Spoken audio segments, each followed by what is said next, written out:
खत्म हो चुके हो। आप लोग अपने कार्यों से, अपनी बदबू से, आप लोगों के शब्दों में बदबू है, आप लोगों के कार्यों में बदबू आ गई, आप लोगों ने ध्वस्त किया। तो सद्बुद्धि लाएं, महादेव आप लोगों को सद्बुद्धि दें। हर हर महादेव। आप लोग कुछ और खोजें जीवन में। तो देखिए, पवन सिंह और ज्योति सिंह के विवाद में कूद पड़े हैं रवि किशन। रवि किशन का कहना है कि ऋतिक सिंह और पवन सिंह ने जिस तरीके का सफाई दिया है सारा कांड होने के बाद से, उनके बातों से बदबू आ रहा है। वो एक औरत को दबाने के लिए कितना नीच हरकत कर रहे हैं, कितना झूठ बोल रहे हैं, ये साफ साफ उनके बातों में दिख रहा है। ज्योति सिंह जब पवन सिंह के आवास लखनऊ पे पहुंची थी तो सबका कहना है कि पवन सिंह से जब तलाक का मामला चल रहा है तो ज्योति सिंह उनके पास क्यों गई। तो भाई ये बात तो उन पे भी लागू होता है ना कि जब पवन सिंह काराकाट में चुनाव लड़ रहे थे तो फिर वो ज्योति सिंह को क्यों बुलाए थे। अगर आप बुलाए थे तो उसके प्रचार में भी जाने का आपका हक बनता है ना। अगर आपके लिए कुछ की है तो आपको भी उसके लिए कुछ करना होगा, इसीलिए हो गई थी। और तो और पवन सिंह और ऋतिक सिंह ये बोल रहे हैं कि ज्योति सिंह वहां अपना रिश्ता सुधारने के लिए नहीं गई थी, ज्योति सिंह वहां पे गई थी पार्टी से टिकट लेने के लिए, और एक ही बात का रट लगाई थी कि मुझे चुनाव लड़वाइए, मुझे किसी पार्टी से टिकट दिलवाइए। जबकि ज्योति सिंह जब एक बयान दी है तो उसमें खुल के हर चीज पे बात की। उन्होंने कहा है कि अगर केवल मुझे पवन सिंह अपने पत्नी के रूप में एक्सेप्ट कर लेते हैं तो मैं जीवन में कभी चुनाव लड़ूंगी ही नहीं। मैं अपना रिश्ता सुधारने के लिए ही वहां पे गई थी। लेकिन पवन सिंह मुझे देखते ही ये बात बोल दिए कि तुम कुछ भी करना लेकिन मेरे साथ रहने की बात मत करना। और यही बात ऋतिक सिंह भी बोले और यही बात उनके बड़े भाई भी बोले, पवन सिंह के बड़े भाई। मैं चाहूंगा ज्योति सिंह का पूरा बयान सुनिए, जो कि ये सारा मैटर होने के बाद से वो एक बयान दी है। उसके बाद की बातें करेंगे सीधे लास्ट में आपसे हम। उठा नहीं रहे थे और मैसेज का रिप्लाई नहीं दे रहे थे मेरे। और उनकी अम्मा को भी मैंने कॉल किया, अम्मा का नंबर, अम्मा के फ़ोन में मेरा नंबर ब्लैक लिस्ट में है, तो उनके भी कॉल नहीं लगा। फिर उनके भाई ऋतिक जी को भी मैंने कॉल किया, उन्होंने भी कॉल नहीं उठाया। फिर मैंने एक पोस्ट के ज़रिए उनको भेजा कि मैं आपसे मिलने आ रही हूँ, क्योंकि उससे पहले एक पोस्ट करके मैंने उनसे रिक्वेस्ट किया था मिलने के लिए, पर वो मिल नहीं रहे थे। तो फिर मैंने पोस्ट डाल के बोला कि मैं उनसे मिलने आ रही हूँ, और मैं दूसरे दिन मिलने के लिए निकली भी। हम लोग सुबह लगभग 9 बजे पहुँचे थे उनके सोसाइटी में। जब हम लोग वहाँ पे पहुँचे तो गार्ड से हम जब उनके फ्लैट में जाने के लिए हम लोग गए तो गार्ड हमें जाने नहीं दे रहा था, बोल रहा था कि ऊपर से मना किया गया है, आप लोगों को ऐसे नहीं भेजा जा सकता है। तो उसके अभी इतना बातचीत हो ही रहा था, मैं बता ही रही थी कि मैं उनकी वाइफ हूँ, मुझे उनसे बात करना है और उनको पता है कि मैं आ रही हूँ। तो बोले मैडम ऊपर से मना किया गया, हम ऐसे नहीं जाने दे सकते हैं आपको। फिर वहाँ पे पुलिस, 2 गाड़ी से पुलिस आती है 15-20। अगर आप लोगों को चाहिए तो पवन जी की सोसाइटी में जो कैमरा लगा होगा उनकी बिल्डिंग के नीचे, जी उनके द्वारा बताया गया कि पवन जी ने बुलाया था पुलिस को।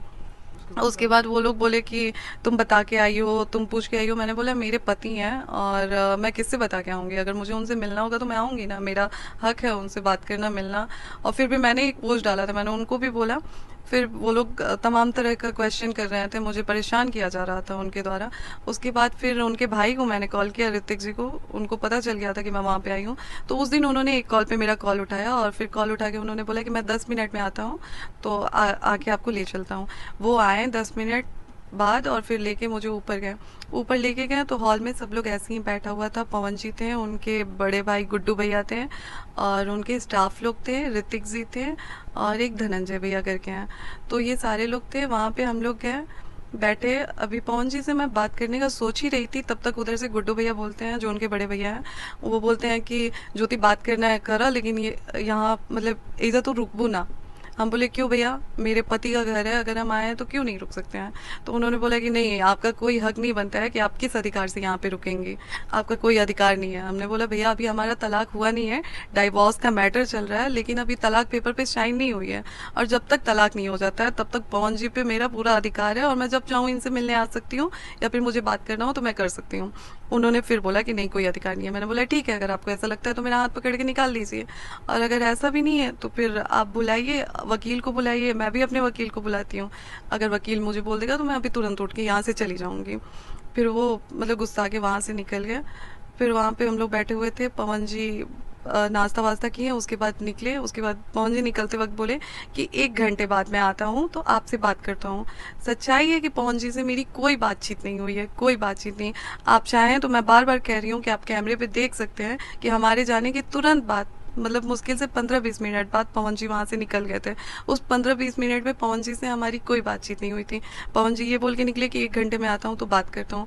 पवन जी, ऋतिक जी और गुड्डू भैया तीनों लोग एक ही साथ निकल गए, और उनके निकलने के जस्ट थोड़े देर बाद वहाँ पे फिर से पुलिस आ जाती है 15-20 ठो, और आके मतलब उल्टा सीधा बोलना, जिसकी मेरे पास वीडियो भी है। लास्ट में मैं आपको दे भी दूंगी वो वीडियो। उसके बाद उन्होंने बोला कि आप थाने में आइए, आपके पति द्वारा हम लोगों को भेजा गया है, आप थाने में आइए, थाने में बैठ के बातचीत होगी। मैंने बोला थाने में क्यों, मैं अपने हस्बैंड के घर पे हूँ, मैं घर ही पे बात करूंगी। तो वो बोलते हैं नहीं ऐसे नहीं होता है, आप ऐसे नहीं जा सकती हैं, ऐसे वैसे ये वो। मैंने बोला देखिए हमारा पूरा राइट है आने का, और हम आए हैं और हम घर पे ही बैठ के बात करेंगे, हम थाने में नहीं जाएंगे। तो उन्होंने बोला कि अगर आप ऐसे करेंगे तो हम FIR कर देंगे आप पे। वहाँ के SHO थे, उनका नाम शायद भूपेंद्र सिंह सर नाम था, वो भूपेंद्र के उपेंद्र कुछ ऐसे ही नाम था। मेरे पास वीडियो है जिसमें उनका नाम मैंने पूछा, उन्होंने बताया। तो ये सारी चीजें हुई। उसके बाद फिर वो लोग चले गए, फिर थोड़े देर बाद आते हैं। ऐसे करते करते 3-4 बार आए वो लोग, 3-4 बार आए, 3-4 बार हमारी बातचीत हुई। चौथे बार में वो लोग अंदर आ गए जिस रूम में हम लोग थे। आप कहना चाहती हैं कि पुलिस के द्वारा आपको बेवजह परेशान? जी जी बिल्कुल।